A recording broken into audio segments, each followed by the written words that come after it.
السلام علیکم. د حسین راډیو خواږو زړه ته رانږدې مینوالو سلامونه او نیک هیلې مې ومنئ. درنو اورېدونکو د خیال هنداره خپرونه کې نن د یو نوي ناول د سپوږمۍ خور سره حاضر شوی یم. دغه ناول سره تر پایه واورئ او د هرې لحظې ځانګړی خوند واخلئ. پیل کوو د ناول په لومړۍ برخه.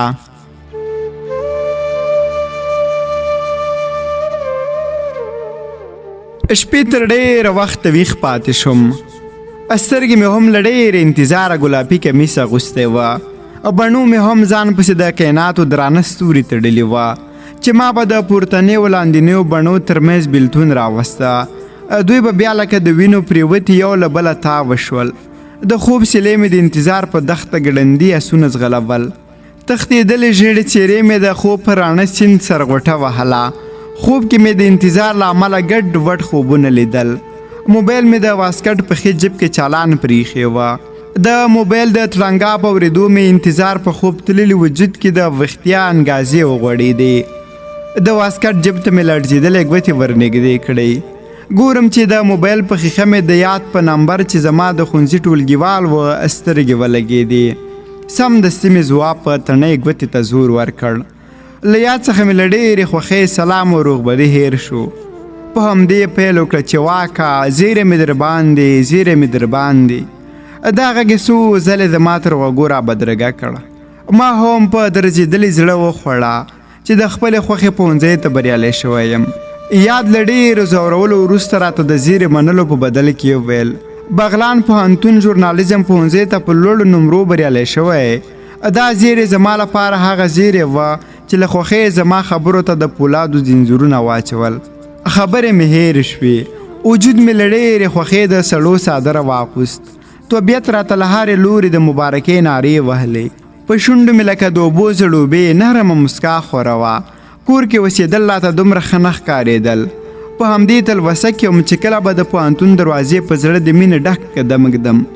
ژوند مې له طبیعت نوي نوي رنګونه اخیستل. راتلونکې مې راته لکه د سهار ستوری تک سپین ځلېده. له هر وخته مې ژوند ته زیات هیلهمند شوم. د زړونو تړونه او د رب کارونو ته ګوره. یا چې د ښوونځي په ټولګي کې راته نږدې ملګری وه په پوهنتون کې هم راسره د 4 کلونو لاروی شو. د ښوونځي کال د پیل 2مه ورځ 7 بجې وې. یاد راسره د موبایل په لیک خبرې وکړې چې واکه نن به ضرور د پوهنتون لیدو ته ورځو. ما هم پرته له کوم دلیل ورسره ومنله. زموږ له کوره تر پوهنتونه نږدې 1 کیلومتر لاره وه. له کوره په وتلو مې له ځان سره ژمنه وکړه چې تر پوهنتون به پلی ځم. قدمونه مې دومره ګړندي وه چې د لارې په سینه پراته شیانو رانه مخ اړوه او د لارې خلاصون لپاره له ما سره مرسته کوله. هوس مې هم د پسرلي له عطرونو وږمو بې باکه مچکې اخیستې. د پوهنتون اکاډمي لمنې ته ورنږدې شوم. یاد هم د پوهنتون په لویدیځه دروازه کې زما په تمه ولاړ وه.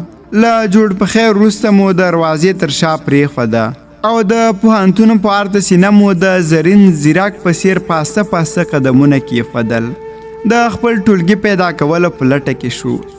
ټولګی مو هم د څو پوښتنو وروسته پیدا ور دننه شو. ټولګی مو عجیبه ښکارېده.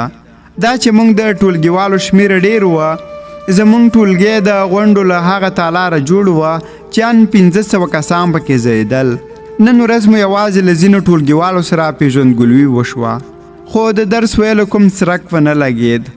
د ټولګي په هره څنډه او منځ کې ټولګیوال د بنډار لپاره 4-5 سره راغونډ شوي وه. زمونږ د بنډار ډلګۍ د ټولګي دروازې ته مخامخ جوړ وه. د ټولګي ور پرانیستل شو. یو چا د ټولګي په مرمرین زړه بخملین قدمونه کېښودل. هوډ مې وکړ چې پورته ورته وګورم. سترګې مې بېواکه نښترینه زینه د هغې له قدمونو د مخ تاج محل ته کېښود. د نظر غشو مې د هغې واورین مخ ته خپله بېرحمه نښه برابره کړه. سترګو مې هوډ وکړه چې په جنګ ورشي خو د هغې د شنو سترګو نظر دومره زورور وه چې زما د سترګو نظر یې زما له سټه وایست. دا د هغې کتل نه وه. زما د زړه په جوړ شوي کور د بمونو توغوله وه. په وجود مې د خوټېدلو اوبو باران پیل شو. ټولو غړو کې مې د ستړیا څپې ووړېدې. د هغې د ښایست په رنګین بازار کې مې ځان له ځانه لکه یتیم ماشوم ورک کړ او زړه مې هم خپل عاطفي وجود د کبابي په سیخانو کې وپیه. له ځان سره مې وویل واکه دا خو به خوب نه وینم، خو نه دا خوب نه و، هر څه رښتیا وه. د ټولګیوالو مو بنډار کې خبرې پای ته ورسېدې او ډله ډله له ټولګي ووتل. یاد را باندې غږ وکړ چې واکه نور به زه ټول لاړ، خو زما زړه په ټولګي کې لکه د بنګال توتي بند پاتې شو.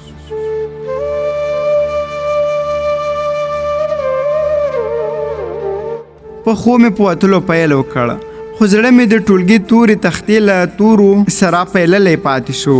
نن مې نیمه ورځ او بشپړه شپه د زړه شاهین خپلې وزرې په اسمان کې پړکولې. نظر مې د هغې څېره مخ ته کوله. ویرېدم هسې نه چې د پښو له قدمونو لاندې مې نشي. کری شپه مې په ولاړو بڼو او لوسو سترګو تېره کړه. په همدې فکر کې وم چې د دې ګلرنګې ښاپېرې نوم به څه وي، خو دومره ډاډه وم چې د ټولګي په حاضرۍ کې خو به خامخا د دوی نوم وي. سهار په زنګېدلي سر لکه د خوبولي ماشوم د پوهنتون تر ټولګي لاړم. نن ورځ د ټولګي ټولې څوکۍ په دوه برخو چې یو اړخې انجونې او بل اړخې هلکان لپاره منظمې کېښودل شوې وې او په منځ کې یو لاره د تګ راتګ لپاره پرېښودل شوې وه. زما په قسمت کې د هلکانو اړخ درېیم قطار، انجونو خوا لومړۍ څوکۍ په برخه شوه. هر یو ټولګیوال مو د ټولګي نالیدلې مینې ته ځان را رسوه. د ژبپوهنې ښوونکي مو هم د ټولګي تر وږو سترګو خپل قدمونه را بدرګه او ځان یې راوپېژنده. څه ناڅه درس مو وویل. هغه وخت را ورسېده چې زه لکه د مزلونو تږې لاروی ورته په وچه صحرا ناست وم. ښوونکي د حاضري غوښتنه وکړه. یو ټولګیوال مو د پوهنځۍ له ادارې سترګو له رب سره حاضري وروسپارله. دا چې د حاضري په سر کې زما نوم وه، د دې پر ځای چې ورته زه صیب ووایم له خولې مې ورته ووت. په کانګریټي ټولګي کې د ټولګیوالو خنداګانو انګازې وکړې، خو ژر د ښوونکي په امر غلي شول. ښوونکي د حاضري په اخیستلو پیل وکړه او هر کس د کلمې په یادولو ترڅنګ لاسونه هم پورته کول. زما فکر او هوس د هغه چا مقناطیسي سترګو ته وه کوم چا چې زما زړه د سینې له قفسه ځان پسې کش کړی وه. ښوونکي د شینکې نوم اخیستلو وروسته په ټولګي کې یو تک سپین لاس زما د امید له روحه پورته شو. سترګې مې رډې پاتې شوې. د شینکې واورین لاس په ټولګي کې سپینې شغلې خورولې. ښوونکی له ټولګي ووت. دا چې راتلونکی ساعت خالي وه، ما د شینکې له شنو سترګو سره په خیالي نړۍ کې خبرې کولې چې دا نوم به ضرور د شینکې کورنۍ د سترګو له الهام اخیسته وي. د شینکې سترګې له دې نامه په څېر ښکلې لکه د پنجشیر لاجور داسې شنې وي. زما ورځې همداسې په نامعلوم مزل تېرېدې. دوه غبرګې ښوونکو مو د ټولګي په دروازه سرونه دننه کړل چې ستاسو له منځه څوک غواړي د ټولګي نماینده وټاکل شي. څلورو ټولګیوالو مو لاسونه پورته کړل. ټاکنې پیل او نماینده وټاکل شو. دا چې د شینکې څوکۍ زما د څوکۍ په خوا کې وه، تل به همدلته کېناستلم او د شینکې له سپینو لاسونو او سپینو نوکانو به مې د طبیعت د الوت وزرې ورکولې. شنو خمار سترګې د شینکې غزلیز مخ ته دوه برابره ښکلا وربخلې وه. زړه مې ډېر درد او فکر ورځ په ورځ پړسېده. هڅه مې کوله چې شینکې ته ځان ورنږدې او خبرې ورسره وکړم، خو د شینکې ښایست زما د خبرو کولو جرأت کم کړی وه. په دې فکر کې وم چې دا ډک زړه به مې د چا په کچکول کې تش کړم. وخت را باندې لکه په اوږو بار وجود داسې تېرېده. دا چې د پوهنتون د پیل څو اونۍ تېرې شوې وې، ټولګیوالو مو یو بل نومونه څه ناسه زده کړي وه. له خپله څنګه غږ را باندې وشو، واکه سمدستي مې د زړه مړاوي تارونه په ترنګا راغلل چې ورته ومې کتل. د شینکې له ورېښمنو شونډو دا خبرې راټوکېدلې. وبخه، زه او پاتې وږې شوي یو، تر دوکانه لاړ شه، د دې پیسو په بدل کې موږ ته ډوډۍ، چپس او اوبه راوړه. زما په بېروحه وجود کې دومره وس نه وه چې د شینکې تر ګوتو مې خپلې لړزېدلې ګوتې ورنږدې کړې وای او د هغې له نریو سپینو قلمي ګوتو مې پیسې اخیستې وای. داسې فکر مې کوه چې ټولګیوال زموږ په ننداره دي. د وجود په مړو غړو مې د خولو قطارونه منډې وهلې. یو زړه مې خپل او بل مې پور واخیست. شینکې ته مې وویل خیر پیسې پرېږدئ، زه به یې راوړم. خو شینکې را سره ونه منله. پیسې راکړې. دوکان ته په لاره مې پیسو کې د شینکې د وجود اترین خوشبو لټوله. دوکاندار ته مې له خپله جیبه پیسې ورکړې او د شینکې پیسې مې لکه د شهید ډالۍ په جیب کې کلک کې وساتلې. شینکې او پاتو دواړه زما په انتظار د ټولګي په دهلیز کې ولاړې وې.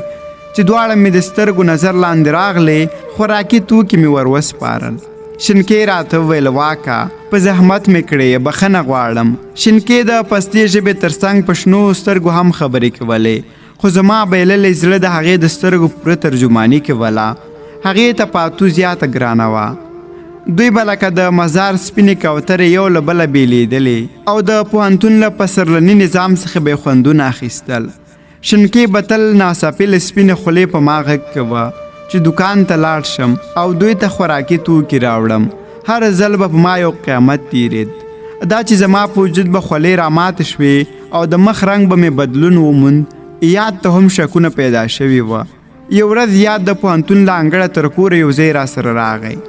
په خبرو کې راټینګ کړم چې واکه دروغ به راته نه وایې، ځکه چې زما او ستا ملګرتیا یو له بل نه بیلېدونکې ده. دا شینکۍ ولې هر وخت په تا غږ کوي او ته په دې ورځو کې یو بل ډول شوی؟ هو رښتیا، کله چې شینکۍ سره خبرې کوي او پیسې ترې اخلې، دا خولې ولې در باندې راماتې شي؟ ها ګوره واکه په تا کې کار شته، ښه پرېږدم دې نه، خبره راته پاکه پاکه وکوه.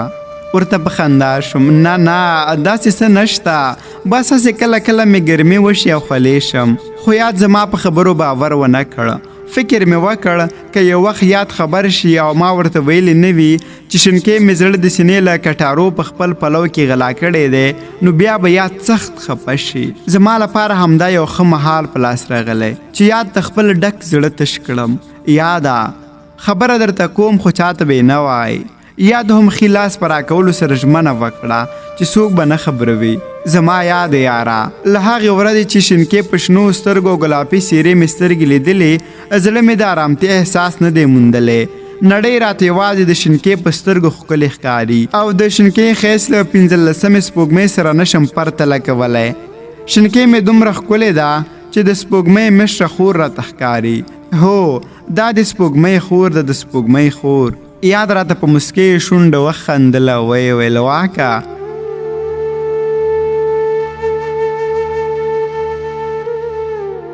دا ستا د مینتوب وخت نه دی، ځان دې په خپل واک کې کړه.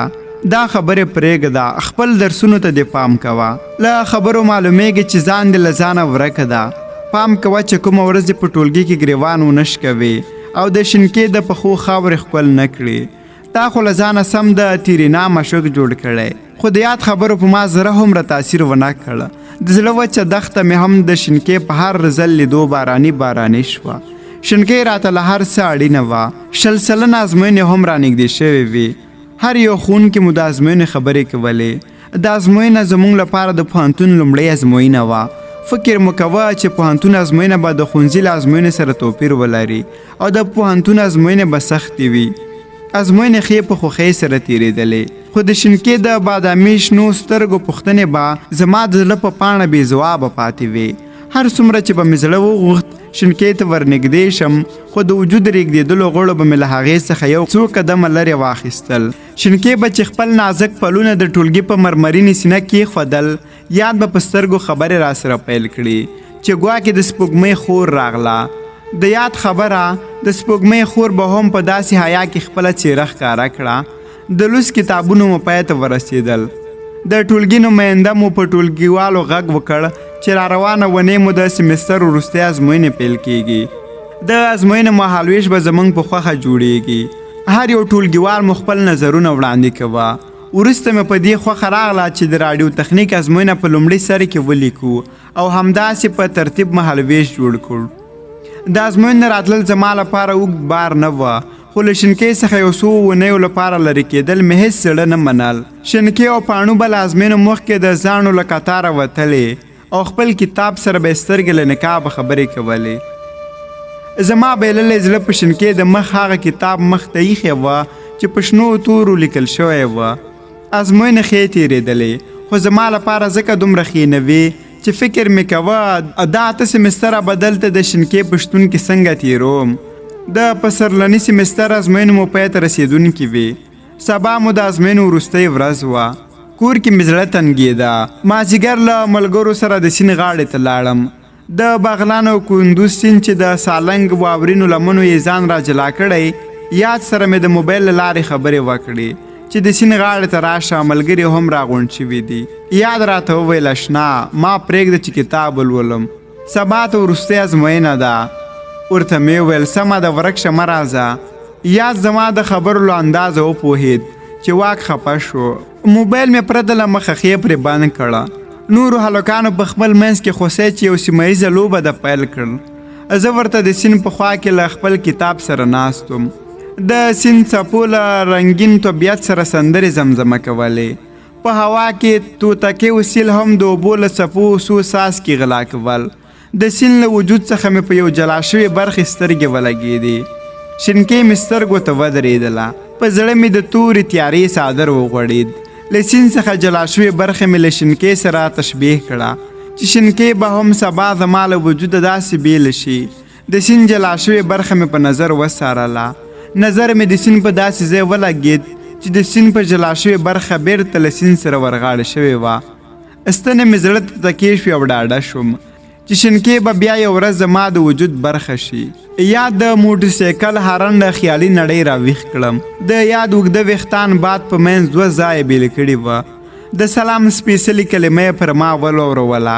په خوا کې مې کېناست. یاد راته کړ کتاب لولې که هسې ځان تېر باسې. یاد ته مې وویل دا بې ځایه خبرې د پرېږده. کتاب مې یو وارې لوستی.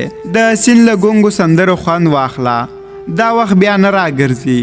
د توتکیو ذوق هم له تا ښکلی دی. نه ګورې چې د سیند په سرخواره څادر کې ځانونه رانغاړي. یاد مې په خوله کې خبره بنده کړه او ویې ویل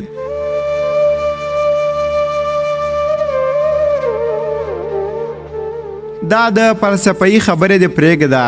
شینکۍ دې څنګه ده؟ د شینکۍ د نوم په اورېدلو مې د زړه مرندې بیا سست شول. زړه مې معمولاً په کوهي کې ځوړند شو. یاد ته مې خبره په رپېدلو وچو شونډو او په اوبلنو سترګو ورغبرګه کړه. سبا هغه ورځ ده چې زما روح زما له وجود څخه مخه کوي. زما بې روح وجود به زما په بېکسه اوږو بار وي. یاد مې زړه ته ډاډ راکوه. ګوره واکه ځان دې په خپل واک کې راوله. د ژوند څېره دې په هنداره کې مه ګوره چې په یو وړکي کاڼي څو ټوټې شي. په اوبو کې وګوره که هر څومره کاڼې ورګزار شي بیرته ستا څېره جوړوي. یاد به مې تل د زړه ځوړند بام ته پولادي ستنې درولې. ماښام رانږدې شو. ملګرو مې د کلي په لور حرکت وکړ. یاد راته په خندا کې وویل راځه چې نن دې تر کلي په جاپاني آس ورسوم. ورو ورو مې د کلي په لور حرکت وکړ. خو د شینکۍ څېره مې باد لکه د پسرلي ګل سترګو سترګو ته خوروله. په باد مینو شنو پاڼو هم راته شینکۍ د سترګو الهامونه بخل. یاد د کور دروازې تر څنګ له موټرسایکله ښکته کړم.